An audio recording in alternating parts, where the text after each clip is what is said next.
Hello friends, welcome to my channel study with Shruti. इस video में हम डिस्कस करेंगे क्वालिटी ऑफ अ नर्स के बारे में कि नर्स की क्या क्या क्वालिटीज़ होती हैं। और जो एक प्रोफेशनल नर्स होती है वो क्या करती है कि पेशेंट के बेटर के लिए उसकी जो भी आउटकम्स आती हैं, मतलब जो उसका ट्रीटमेंट होता है उसके बाद उसकी कैसी कंडीशन है वो चीज़, उसके बाद जो स्टाफ की सेटिस्फेक्शन होती है या जो हॉस्पिटल की ग्रोथ होती है, उसके लिए क्या होता है कि नर्स के अंदर बहुत सारी क्वालिटीज़ होनी चाहिए जो कि इंपॉर्टेंट होती हैं। तो हम शुरू करते हैं। सबसे पहले आता है कम्युनिकेशन स्किल्स। कि कम्युनिकेशन स्किल यानी कि बात करने का तरीका। कि कम्युनिकेशन क्या होता है कि इंपॉर्टेंट पार्ट होता है हेल्थ केयर प्रोवाइड करने में, क्योंकि हमें पेशेंट को अच्छे से सेटिस्फाई करना होता है कि हम जो कर रहे हैं उसके साथ वो उसके लिए बेनिफिशियल है, उसको अच्छे से समझाना होता है। क्योंकि कई बार क्या होता है कि पेशेंट समझ नहीं पाता कि नर्स जो है क्या कहना चाह रही है, और वो उसकी जो केयर है वो लेने से मना कर देता है, जिसकी वजह से उसको फर्दर प्रॉब्लम्स होती हैं और उसकी बीमारी ठीक नहीं हो सकती। या फिर जो उसकी फैमिली होती है उसको अच्छे से समझाना कोई भी चीज़, तो उसके लिए इंपॉर्टेंट होता है कम्युनिकेशन स्किल्स का होना। क्योंकि अगर हम बात ही अच्छे से नहीं करेंगे तो हम उनको ट्रीट कैसे करेंगे। इसके बाद आता है इमोशनल स्टेबिलिटी। एक नर्स को जो है वो स्ट्रोंग होना चाहिए, क्योंकि उसकी जॉब जो है वो बहुत स्ट्रेसफुल होती है। बहुत सारी ऐसी कंडीशंस होती हैं जिनके थ्रू एक नर्स को निकलना होता है। क्या होता है, कभी कभी बहुत ज़्यादा बुरे वाला एक्सीडेंट वाला कोई पेशेंट आ जाता है, कोई ट्रोमेटिक सिचुएशन वहाँ पे आ सकती है कि कोई ट्रोमा में है, तो ये वाली सिचुएशन आ सकती है। या फिर ऐसा होता है ना कि कोई पैलेटिव पेशेंट था, मतलब जो पेशेंट था वो मरने वाला था लेकिन नर्स उसको केयर प्रोवाइड कर रही थी और उसकी डेथ हो जाती है, तो भी उसको बहुत स्ट्रॉन्ग रह के इमोशनली स्टेबल रह के जो है उस सिचुएशन के साथ डील करना पड़ता है। उसके बाद आता है एम्पैथी।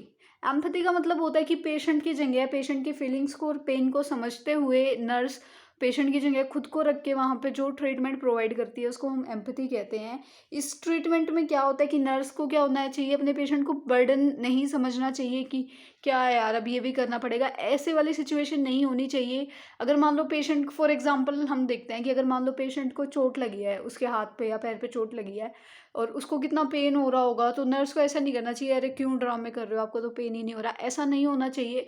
नर्स को ऐसा सोचना चाहिए कि अगर नर्स को चोट लगी होती हाथ या पैर पे तो उसको कितना पेन हो रहा होता, वो सारी चीज़ें समझ के उसका पेन, उसकी जो भी फीलिंग हो रही है, जो भी उसकी सफरिंग्स हैं डिजीज़ को लेके, उसको समझ के नर्स को जो है ट्रीटमेंट करना चाहिए। उसके बाद आता है फ्लेक्सिबिलिटी। फ्लेक्सिबिलिटी में क्या होता है कि नर्स को जो है अडेप्ट करना चाहिए, जो भी अपने काम के रिस्पेक्ट के साथ उसकी जो वर्किंग आवर्स होती हैं, जो ड्यूटीज़ होती हैं। बहुत बार ऐसा होता है कि जो नर्स का काम होता है वो बहुत स्ट्रेच हो जाता है, टाइम बढ़ जाता है एक्सटेंसिवली। कई बार लेट नाइट या ओवरनाइट तक मतलब जो है काम हो जाता है। जैसे कि आपको पता होगा कि नर्स की जो ड्यूटी है वो शिफ्ट्स में लगती है, तो वो उसको इस काम के लिए भी फ्लेक्सिबल होना होता है कि कभी उसकी मॉर्निंग शिफ्ट होती है तो कभी इवनिंग शिफ्ट होती है। और फ्लेक्सिबिलिटी यहाँ भी होनी चाहिए कि कई बार ऐसा हो जाता है कि जो मॉर्निंग शिफ्ट में आया होता है उसको इवनिंग शिफ्ट या फिर नाइट शिफ्ट में भी रहना पड़ जाता है, तो वो वाली सिचुएशन में भी वो अडेप्ट कर सके और वो इतना मतलब फ्लेक्सिबल हो, तो वो चीज़ होती है। उसके बाद आता है फिजिकल एंड्योरेंस।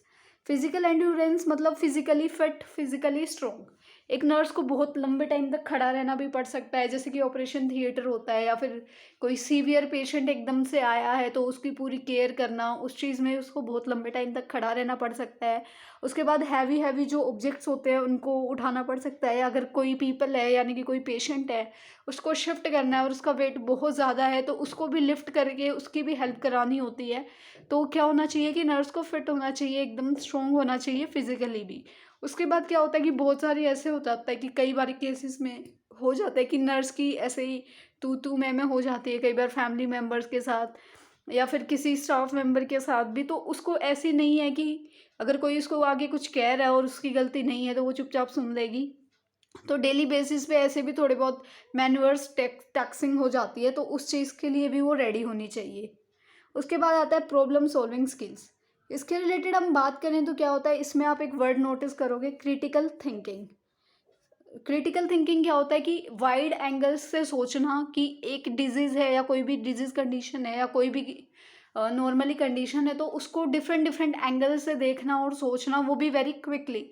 तो एक नर्स में ये स्किल होना चाहिए कि अगर कोई भी पेशेंट आ रहा है या कोई भी ऐसी कंडीशन खड़ी हो रही है तो वो फटाफट डिफरेंट एंगल्स से उस सिचुएशन को एनालाइज करके उसका कोई ना कोई सोल्यूशन निकाल ले।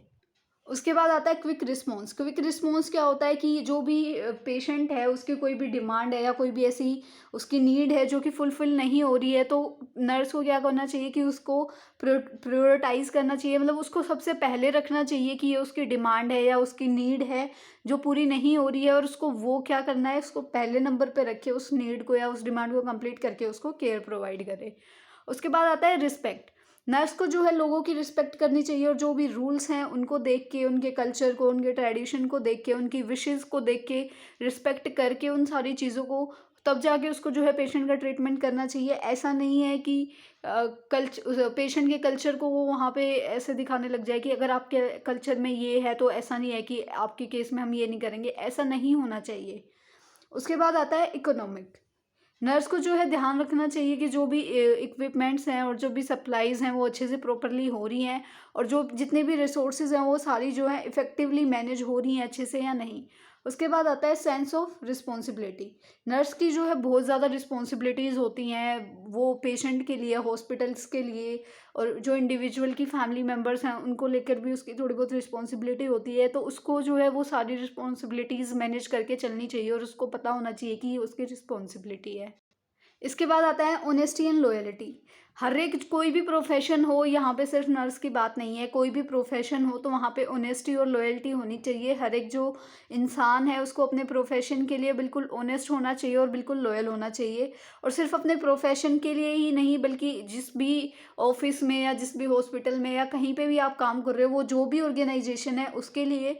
और नर्स के केस में या डॉक्टर्स के केस में जो पेशेंट को केयर प्रोवाइड कर रही होते हैं उनके लिए भी उनको ऑनेस्टी और लॉयल्टी रखनी चाहिए। उसके बाद आता है डिसिप्लिन और ओबीडियंस। जो भी नर्स होती है उसको बस अपने अपने लिए भी उसको जो है डिसिप्लिन्ड होना चाहिए। उसको ऐसा नहीं है कि अगर उसको कोई बोलेगा तो ही वो वेल बिहेव्ड करेगी, काम रहेगी और वेल पोइज्ड रहेगी, ऐसा नहीं होना चाहिए। उसको खुद से होना चाहिए कि वो डिसिप्लिन्ड रहे और ओबीडेंट रहे। उसके बाद आता है कोऑपरेटिव एंड कंसिडरेंट। मतलब उसको क्या होना चाहिए कि आपको हम भी पता है कि नर्स को जो है डॉक्टर, पेशेंट और जो हेल्थ केयर टीम है उन सब के साथ टाई अप करके काम करना होता है।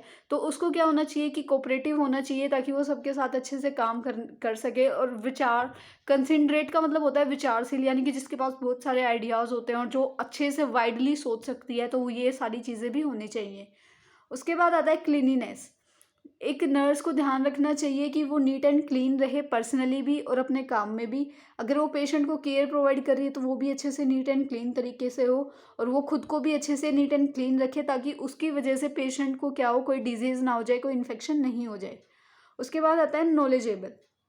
एक नर्स को जो है बहुत ज़्यादा टच में रहना चाहिए, नई नई जो टेक्नोलॉजीज़ आ रही हैं, डेवलपमेंट आ रही हैं मेडिकेशन के फील्ड में या फिर जो ट्रीटमेंट है उसके लिए, जो इम्पोर्टेंट होता है। क्योंकि अगर नई नई स्किल्स को वो नहीं सीखेगी, नई नई एजुकेशंस और नई नई जो डेवलपमेंट्स हैं उनको वो नहीं देखेगी, तो वो अच्छे से ट्रीट नहीं कर पाएगी नई टेक्नोलॉजी के साथ पेशेंट को। तो उसको इसके टच में रह के नई नई जो टेक्नोलॉजीज़ हैं उनको सीख लेना चाहिए टाइम टू टाइम, तो वो बेटर होता है। उसके बाद होता है ऑब्जर्वेंट। ऑब्जर्वेंट में क्या होता है कि एक नर्स को जो है अच्छे से बिल्कुल एकदम वो रहना चाहिए, बोलते हैं ना हम, सतर्क रहना चाहिए एकदम। ऐसा कि हाँ, कुछ भी हो जाए, कुछ भी हो उसके सामने तो उसको इंस्टेंटली पता चल जाए कि ये चीज़ हुई है। उसके बाद क्या होता है कि उसको अपने पेशेंट के ऊपर आइज़ रखनी चाहिए कि पेशेंट को क्या ट्रीटमेंट दिया जा रहा है, क्या उसके चेंजेस आ रहे हैं ट्रीटमेंट के रिगार्डिंग, क्या उसके रिएक्शंस हैं, क्या कोई ट्रीटमेंट की मेडिकेशन है जिसका कोई गलत रिएक्शन हो रहा है, या फिर जो कैसे प्रोग्रेस है पेशेंट की। तो ये सारी चीज़ें जो है नर्स को ऑब्जर्व करनी होती हैं, और स्टेप टू स्टेप जो है उसको अपना मेडिकल ट्रीटमेंट जो अपने फील्ड में फॉलो करना होता है। अगर कोई भी प्रॉब्लम होती है तो वो फिजिशियन को जाके बता सकती है कि ऐसा ऐसा जो है सिचुएशन हो गई है। उसके बाद आता है सेल्फ कॉन्फिडेंट।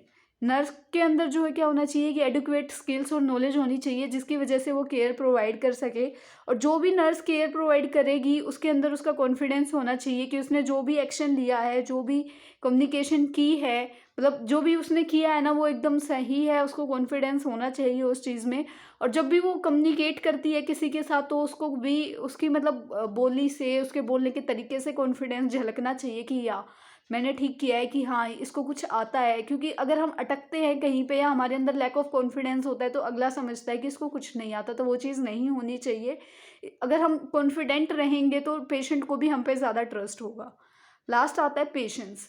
नर्स के अंदर बहुत ज़्यादा पेशेंस होनी चाहिए, कामनेस होनी चाहिए, क्योंकि किसी का भी कोई भी ऐसी सिचुएशन आ सकती है कि जो नर्स को एंग्री कर सकती है, नर्स को गुस्सा आ सकता है किसी भी चीज़ से।